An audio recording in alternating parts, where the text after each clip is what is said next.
Welcome to the Mostly Traverse City podcast. I'm Julie Bronze. And I'm Don Pichet. Each episode, we introduce you to the real treasure of TC, its people. You're invited to get to know the soul of Traverse City, one story at a time. Enjoy the latest episode of the Mostly Traverse City podcast. Hey, welcome to the Mostly Traverse City podcast, and I'm super excited about this episode. I'm with my friend Holly Mullins. You're going to hear all about in a little bit, and I have been captivated by this vision of this woman, and I can't wait for you to hear the story. But Holly, welcome to the Mostly Traverse City podcast. So, give us a little bit about where you're from and all that kind of shit. You're not a TC native. I am not kind of a freshie native. here. I am a freshie. It's been probably about 18 months that I've been here. But I've been vacationing in the area for decades. So you grew up where? I grew up in Nebraska, and I went to college at Northern Michigan University in the great city of Marquette, up in the UP. It was a great time. Had a great career there. I got to play college volleyball. Met my husband there. He played college football. And then after we graduated, we moved out to Colorado, and we lived out there for just under 18 years. And I ran a business out there. I ran an insurance agency for 15 years. Yeah. And then I sold that a few years ago. Honestly, we had been talking about coming back to the water for a long time. Yeah. We vacationed up in Northern Michigan every year with our kids for literally every year we lived in Colorado. So after you spent 4 years along the lakes, it was like, oh, this is me now. Yeah, right? I did. I mean, I did need to take a break from the UP. The winters are rough. Yeah. So I did have to go get a little break from the UP, but had a great time in Colorado. We explored the mountains. We had an awesome life there. Yeah. But then it just every time we came back here, it kind of felt like we were being called back to the water. Yeah. And my husband's family's in Michigan. And so there's a long story on how all the pieces finally came together. But eventually at the end of 24 is when all the pieces fell together, and we bought a house here and we made the big move. And one of the reasons I also was motivated to come here was every time we vacationed here, I was really motivated to run a business in this community. Yeah. And I just had this intuition about I think this is where my next business is. Yeah. And so I didn't start another business after I sold. And so I had been kind of figuring out what's my next move. Yeah. And so you went to Northern Michigan and you played volleyball up there. Yeah. So awesome. Yes. Yeah. Awesome. That was a good experience. It was a great experience. I made lifelong friends, and we were good. And that's hard, to be. I mean, one of my sons was a college athlete, and he's gone from his. You don't do that in your backyard, generally speaking. No.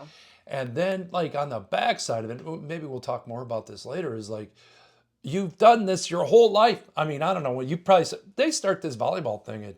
Yeah, 10, I started. 9, 10. I started around 9 or 10 years old is when I started. And playing. all of a sudden, at 22 years old, it's what do I do now? Yeah. It was very weird when my college career was over, and I was like, oh, now I have to have a different identity. Yeah. And I have to be in society, and volleyball is not my thing.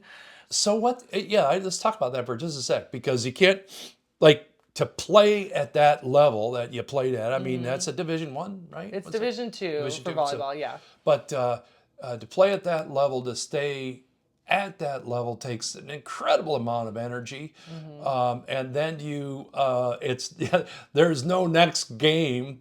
Right. And I know for my son in the college golf thing, that was a hard transition. It was. Because the routine was for a decade or longer. Yes.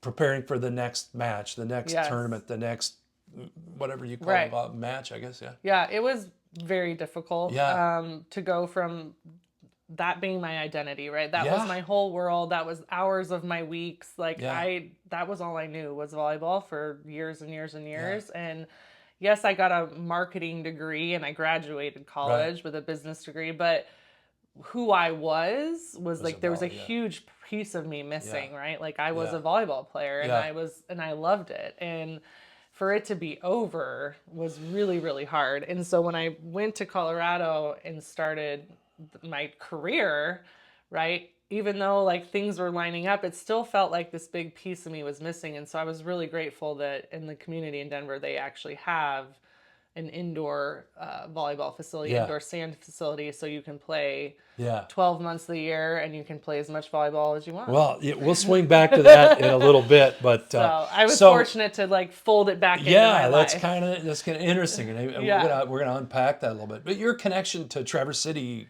itself was just like we did a lot of vacationing up here, and then my husband's family is a couple hours south, and whenever we would visit them, often we would come up here, and we just always have loved Northern Michigan. Not only do I love the UP, but I also just loved Northern Michigan in general and like this Traverse City area. And so when we thought about like bringing our family here and bringing our kids, I have 2 kids, a 12-year-old boy and a 9-year-old girl, that, you know, we wanted a community where we could have, you know, some culture and some like good schools and different things. Right. And so when you're looking at Northern Michigan, we really felt like Traverse City was the right spot for us to land and kind of rebuild. And so far, so good. Yeah, it's been great. So far, it's been lovely. It's beautiful. It's a beautiful place. You bring a real kind of quite an interesting mix of gifts into our community, don't you? I mean, business owner, and I don't know, you still engage with that business out there? I still do some insurance out there, not with the same owner, but a different ownership. But so the relationships they've hung on, but it's a different. I still have a lot of referral partners. I still do dabble in some insurance, and I'm kind of naturally good at connecting people, I guess, is one of the things that I was always good at. And I built my business there all by referral and all by community network. And so I wasn't really a phone agent where I just hit the phones all day. So maybe I'm wrong about this, but like generally speaking, if you go back to think about your teammates and how they went off, like that. Is that gift mix or that skill set or whatever, talents or whatever you want to call that you have in terms of connecting people, is that typical?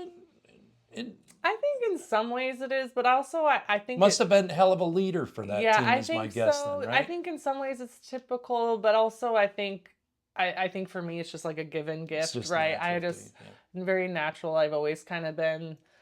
Making connections. I was. Yeah, okay. Yes, I was. Okay. So it's not just you that identify. Other people identify this as you're a leader. I've been definitely identified since I was even in high school as a leader, and I've had opportunities as a young person that maybe other people didn't get because I showed leadership skills. And so you've been here a minute now, in Traverse City, and what do you loving the most so far? Well, I love the lack of traffic is the biggest one compared. Let's see, Traverse City, Denver. Although we're missing a bridge or something here now. The traffic lately has been a little, but I mean, everywhere I drive, it's beautiful, right? Yeah. And so I love that there's very easy traffic and getting around town is nice. I just love the water, like looking out on the water all the time is great. I've met some amazing people. As I've been networking and building relationships locally with local entrepreneurs, I've just met some awesome people. And also we had our first boating season last summer. Yes, I remember us talking about the what is it called? The hoist, getting on and off the hoist. We've had some challenges on the hoist, but this is going to be our second boating season, and hopefully, we just build on where we left the last one. And so being able to like tap into a new skill set and like a new kind of hobby's been really fun.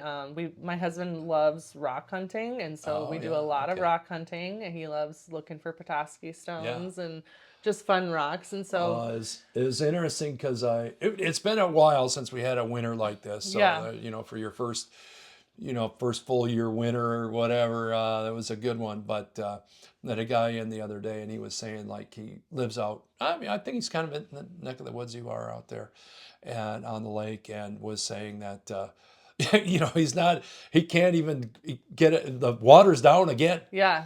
And so like the amount of he's got to add another like 60 feet of water to get his hoist out there, or 60 feet of dock. He's like, hey, this is getting ridiculous. He's already got like 180 feet going out there. So it's like, the water's always doing its thing. So we have to adapt. We do have to adapt. We just roll with it. So, I guess kind of like being entrepreneurs, right? Speaking of adapting, I want to talk to you about this vision that you have. You shared with me a few months ago. You alluded to it earlier, this indoor sand volleyball. I'd never heard Yeah. of that in my life. Yeah. I know sand volleyball period it was nothing as a kid growing up here. It was very little when my kids were going to school. And now it's bonkers. Right. It's flat out bonkers. I mean, and this is no offense to you parents of volleyball kids, but it's almost like hockey. Yeah. People are very obsessed. It's like obsessed. All summer long and all winter long, and there's never a stop in the season. Yeah, it just keeps going. And I'm not saying it's a bad thing, but I don't think I've seen, like, my sister played college volleyball, and I don't even think, or basketball, and I didn't even think basketball was that that. I mean, this is a different level. It's pretty much, I mean, this, at least when I was growing up, high school season was August to November, to October, November, and then club season basically started right after, and then we played pretty much to June, July, depending on if you made it to nationals. So, I mean, it was pretty much year round. So one of the challenging things about, I was just talking to a dad last week about this, like their kid played baseball and football in high school. And the thing is that pretty much when you're done with baseball and you're done with football, that's your last game in high school. I mean, there's a handful of people like you that get to go on. But in volleyball, we got this new opportunity for the game to go on. Yeah. And even for people who didn't play at that level that you played at, which is unbelievable. But as recreational, talk about what you have up your sleeve. So, and what's so cool about the sport of volleyball is that you can literally play it your whole life. I mean, back in Denver, some of my teammates or opponents were in their 60s and 70s, and then also people in their teens and 20s, right? So it was a huge range of people, which I love. So you're talking about playing volleyball in the sand. Yeah, in the sand. So what I'm talking about... So it's not really the same on the court, is it? The court is different. Different tempo, a little bit faster. Yeah. The sand is a little different. But what I love is that the sand, you can grow old with it, right? You can play till you're older. It's a little bit less impact. So what I'm trying to bring to Traverse City is an indoor sand facility. So it's going to be, so I purchased the land right next to Incredible Mo's. Okay. And so I'm looking at building a 20,000 or 25,000 square foot building, and it's going to have 4 indoor sand courts. And yes, the focus is volleyball. However, there's lots of other things you can do in the sand, right? So, I mean, we could have a movie night. Maybe we could bring in some live music. Maybe it's just a place for people to go in the winter and they take their boots and their coats off. Beach concerts once a month in the summertime. Are you kidding me? Yeah, I'd like put their feet in the sand. It'd be really cool if I could build it in a way where I could have some maybe red light so people can get that red light therapy in and get rid of their winter doldrums. Right. I don't, if I can make it where people put their feet in the sand and kind of get that grounding So effect. It's not a completely blank canvas, but it's an open canvas. Pretty much. Yeah. I mean, and then, maybe the homeschool community could utilize it. Maybe personal trainers, physical therapists could run some workouts. There's people that need lower impact workouts, right? Maybe they don't want to run on cement, but they want to run on sand, right? Or they're recovering from an injury and they're not ready to go trail running yet, but maybe they can do some running in the sand, right? I'm thinking about, I think I have a family that we take care of that does, their kids do remote control racing cars in the dirt tracks or something like that. Yeah. So that there is actually a group of there is this like new thing where you have these kind of tractor things and people fight them in the sand. Oh, really? So I don't know. I don't know if I'm going to go on it, but there's a lot of things you can do inside a sand facility. Oh my God, what but a cool idea. The hope is, because we already have the city-run program right down at the water, right? And it's like there's only like 3 or 4 or 5 courts there, right? Yeah. So right now they have 8 courts, but the city only uses 4 for their programming, at least as of last season. I don't know if this season they're going to branch out. But yeah, we're going to basically try to have, even more leagues, more, because we want to have sixes. Yeah, year round. And we want to have 6s. We want to have 4s. We want to have doubles, co-ed, women's, men's, the whole thing. Fun. Like, we want to have it where whether you're really, really good and really passionate about it, or if you're just like, hey, I have a group of friends and we want to go do some stuff on Wednesday night in the winter. Yeah. Then they can go get a group of friends together. So you're building a community. Yes, that's what you're doing. The goal is definitely I want it to be a community. I want it to be a safe place for everybody. I want people to just feel great there. Like it's a place where everyone's welcome.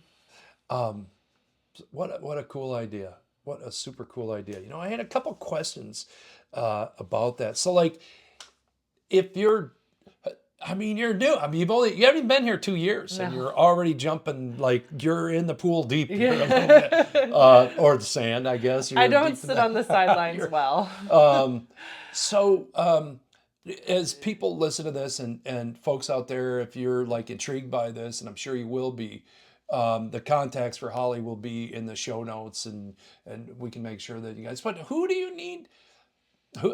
I can't even imagine trying to do this. Like I'm thinking about, my involvement with the curling club, and then thinking all of the crap that had to happen. And I'm just like, I don't know anybody that knows anything about this.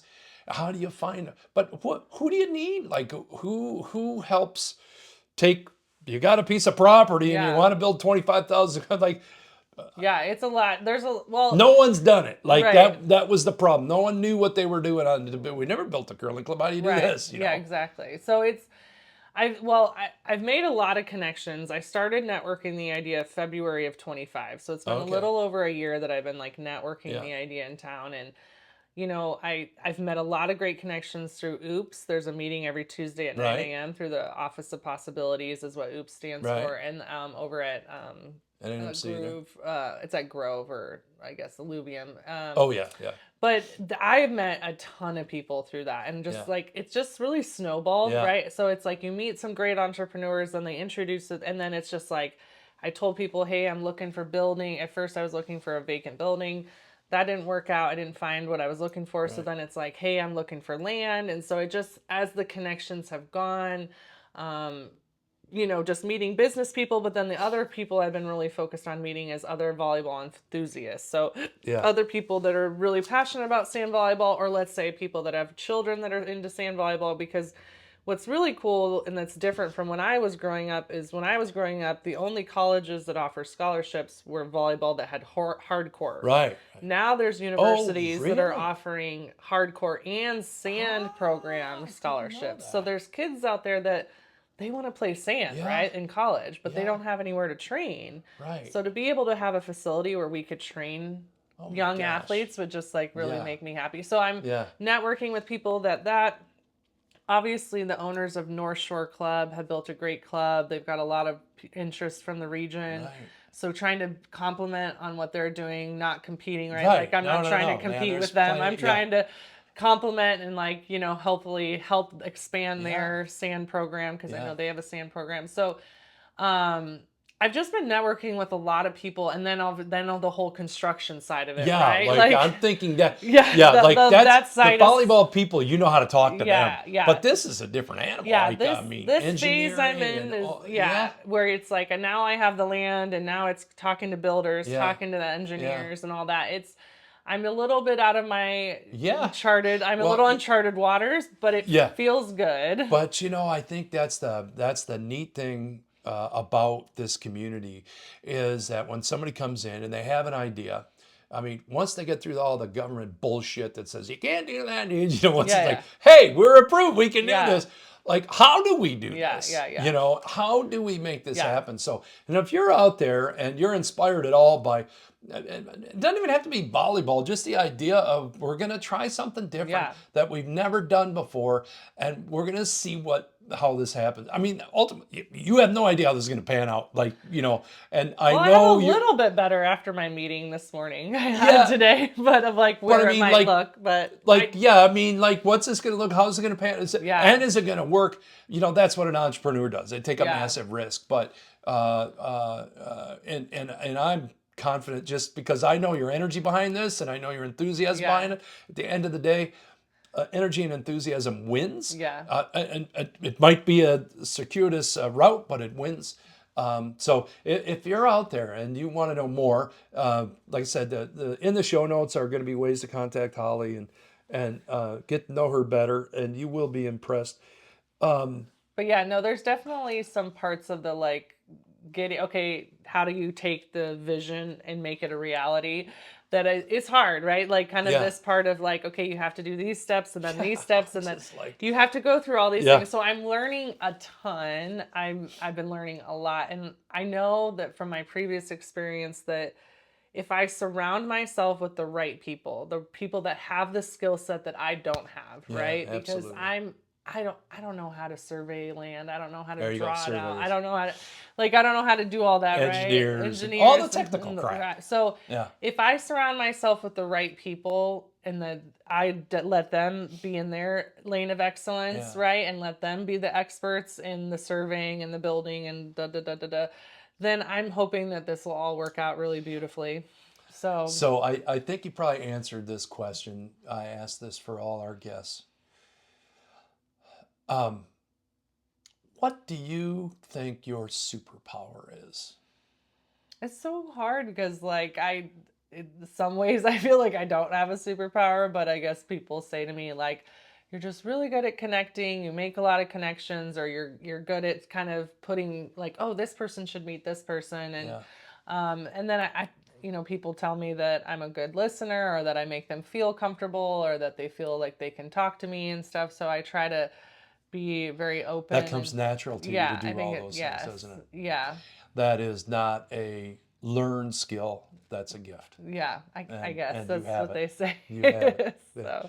Okay, we're ready for the last part of our show. And first of all, I got to tell you, I've been so excited about this conversation because I've known little bits and pieces and this and that, and we see each other for a few minutes, and I know I'll tell you next time. You know what I mean? And I'm up. I got to go meet this guy. I got to go check that out. I know we're always doing a quick little updates when I get adjusted. But it is great to have like a 15-minute slug of it, and I can't wait to hear more of it. Thank you. But this part is called the local lowdown. So we're going to ask you 3 questions. Okay. And even though you haven't a whole life history here, I'm sure that you have answers to these. Yeah. Here we go. Your favorite restaurant? I love the Dojo. The sushi. Dojo. Sushi. Yes. Oh no, the Dojo. It's so good. It's kind of on the west side. Okay. It used to be an elementary school, I believe. Oh yeah. Or now it's past Moomers. Yes. Oh, okay. I didn't. Yes. There the owner is lovely, and the sushi's always fabulous, and I just love supporting that business. Awesome. Dojo sushi. There you go. Dojo. Hidden gem, trail or a beach or a park or a lake or golf course. I wanted to highlight Folded Leaf. So it's a newer or kind of recently opened coffee shop and bookstore.